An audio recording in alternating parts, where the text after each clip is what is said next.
I think that for what V17 is right now, I think No One Mourns the Wicked fits into there. The thing that I don't know is if the current V17 grade is going to hold. I think there might be a mass exodus from the V17 down into V16. And if that is the case, then probably No One Mourns the Wicked would be a part of that.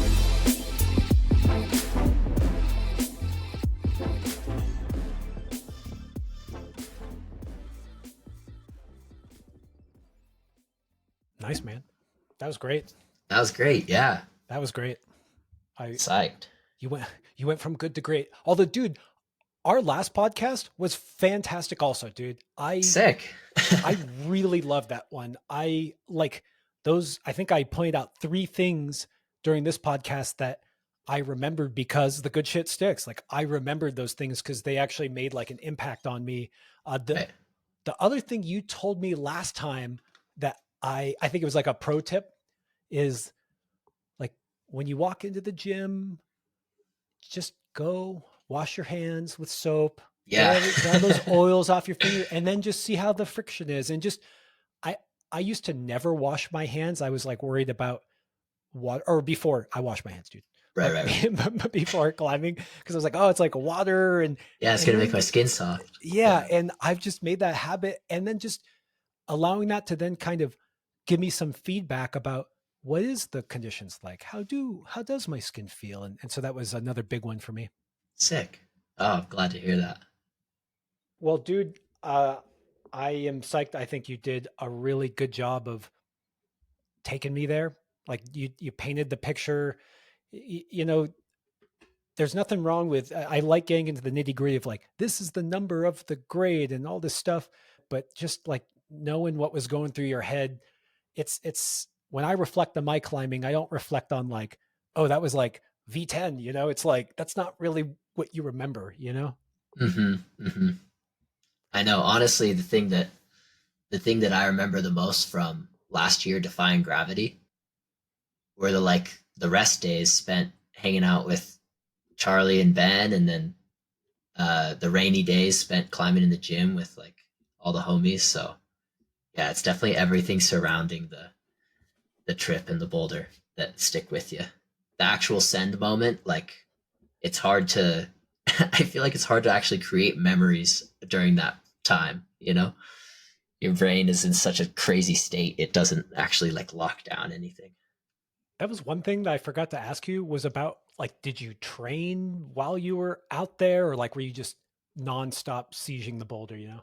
Yeah, just nonstop sieging the boulder. Yeah, it was like, and dude, after defying, um, I felt the strongest I ever had, and I think it's something about the big holds and the powerful moves. It just gets my fingers like feeling so good. So I kind of experienced the same thing this year. Just training on the boulder was like the best training I could get. You're not going to roll that into a bishop trip or anything, you'll head out here.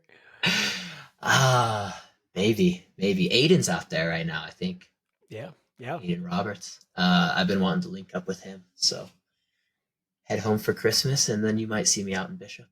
I'll Yeah, let you dude. know.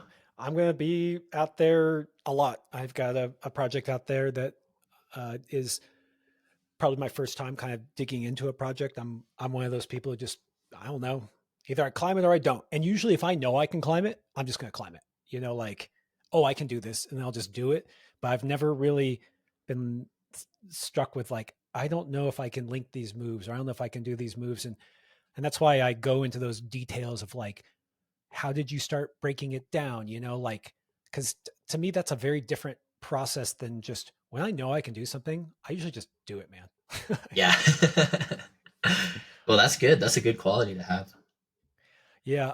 Did we cover all the things on grading you wanted to cover? I felt like I maybe pulled it out of there, but I wasn't sure if we wanted to get too deep on it because we can go deep into grades, but it's like I wanted to talk about the climb itself and how you thought about grading versus like, grading is just like a whole can of worms that I know. do you know what I mean? Yeah. Um, I know that. So I'll tell you, Ben Nielsen is like kind of like my philosopher sensei when it comes to climbing. Like he thinks so much about all the things, and we have discussions about them. And I think that he's really dialed in like how he thinks about what is cool, what is hard, and all that. So I had a conversation with him like a couple days ago, and he was like feeding me all these things to think about, and I just know that I missed him. But I I don't know. It is what it is. I'm just not the most dialed person to talk about it. So I'll probably do like a write up or something because I feel like I do need to explain the grade because I think that yeah, the thing that I wanted to say that I didn't get to say was I think that for what V17 is right now, I think No One Mourns the Wicked fits into there. The thing that I don't know is if the current V17 grade is going to hold. I think there might be a mass exodus from the V17 down into V16. And if that is the case, then probably No One Mourns the Wicked would be a part of that. Yeah, because when we were last talking about even like V15, you felt like V15 was too broad. Like we got Mm-hmm. stuck at V15 for a while, but then maybe we didn't hang out at V16 long enough and we jumped the gun to V17 or something. Mm-hmm. Yeah, I don't know. That's a really hard one to know because maybe in hindsight, in 20 years, it might be obvious. It might be Yeah. like, oh, it's like this, you guys. Like this is clearly 17 and this is clearly 16. And Yeah. we all know this is V15, but like that's not how it really works right now. Yeah. And it's going to take some time. Once there's 10 people who are able to do three or more V17s, then there's going to be a serious consensus of like, okay, well, this one is the hardest, this one is the easiest, and this one wasn't quite V17. But we're just not there This yet. this may be a bit of a hot take for me, but I always like when people slap on a bit of a harder grade when it's at the highest echelon of climbing in general because I think it attracts people to come and opine on it. And that's actually what stunned me about Defying Gravity sitting for so long is V15 was the highest grade at that time and it looked really good. And I just always wondered why people didn't flock to it to say like, can I do V15 on this sick boulder? And so I Mm-hmm. do think putting that stamp on there is kind of like a big flag to the community like you guys think you can do V17? Go prove it. And then like, and now you can, then you can opine on whether you think it's 17 or not, but it's like a big draw. Like, come on, let's Yeah. see. Yeah. Yeah. It comes with some risks. You do that too many times and you start to be considered soft by the community. And there's nothing worse than being soft. Yeah. I think that the insulation you have against that is that the people you are climbing on it with are the community, whether it's Sean, Mm-hmm. Daniel, the Wheelers, Yeah, true. Colin. I mean, like those guys are the guys, so That's true. And I did ask Noah too. Like he's definitely the guy who's closest to getting the repeat. And so I asked him to speculate on the grade for me, and he said he thought V17. So that gives me some courage. yeah, yeah. All right. Well, the only other thing that we should have talked about in grades, but I don't even know if this is like I haven't totally fleshed out this idea is that thing that me and Tim talked about a little bit where it's like when you get that move on lock and it's quote unquote easy and repeatable, like what does that say about how difficult the move actually is? It's like, okay, I can do it now 80% of the time, Mm-hmm. but it's physically still super hard. Mm-hmm. And, should like what are the factors of technique and then dialing the beta? What are the factors of conditions? What are the factors of accuracy?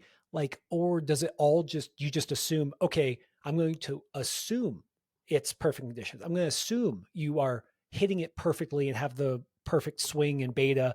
And then Mm-hmm. all it breaks down to is how physically difficult is it. And I don't know if that's what it is. It's just like, we don't, that's not really figured out yet. Yeah, I know. Grading, man. So so subjective. So many.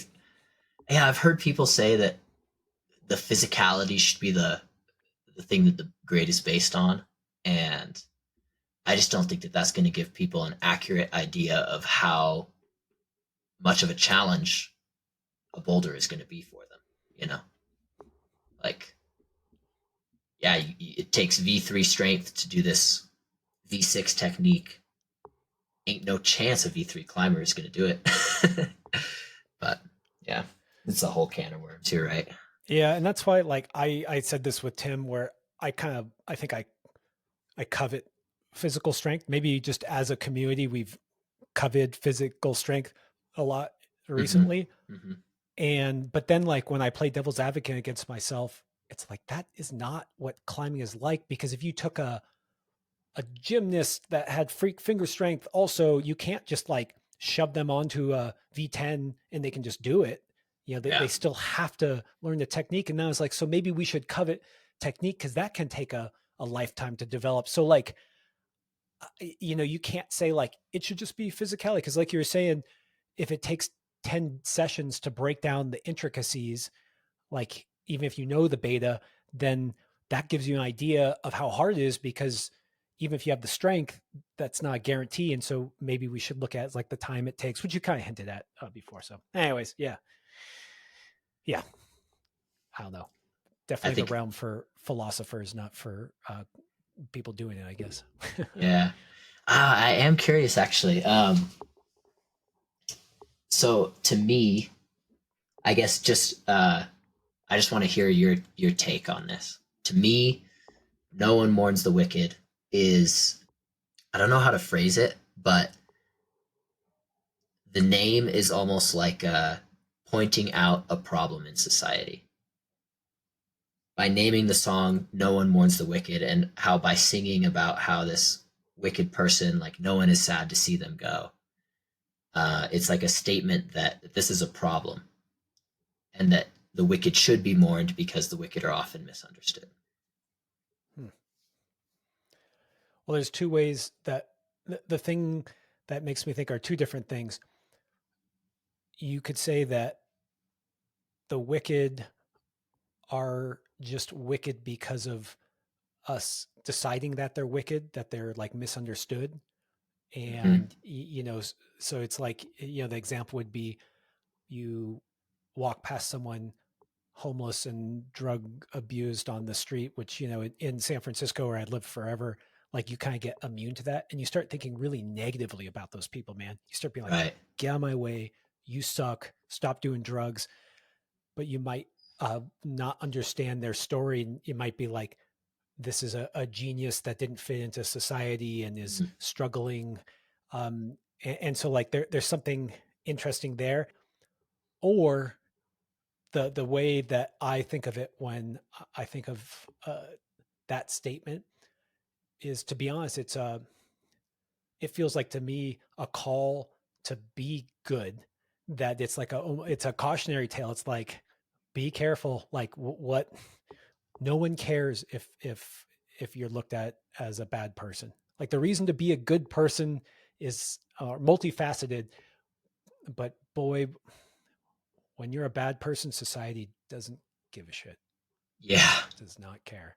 Cool. I like it. I hadn't thought about the cautionary tale aspect. All right, dude, I'll let you go.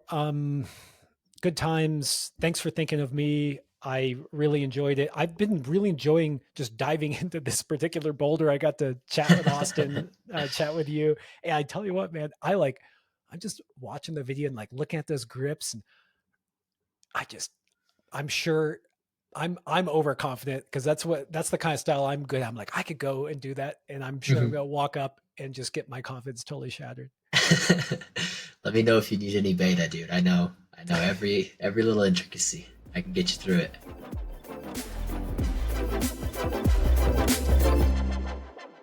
Thanks for tuning in. If you'd like even more content, go to patreon.com/testpiece. And while you're at it, share this podcast with someone you know who would love it. And please leave us a review or rating at wherever you get your podcasts. We've also got tons of great content on YouTube and Instagram, so don't forget to like and subscribe there. Okay, see you next week.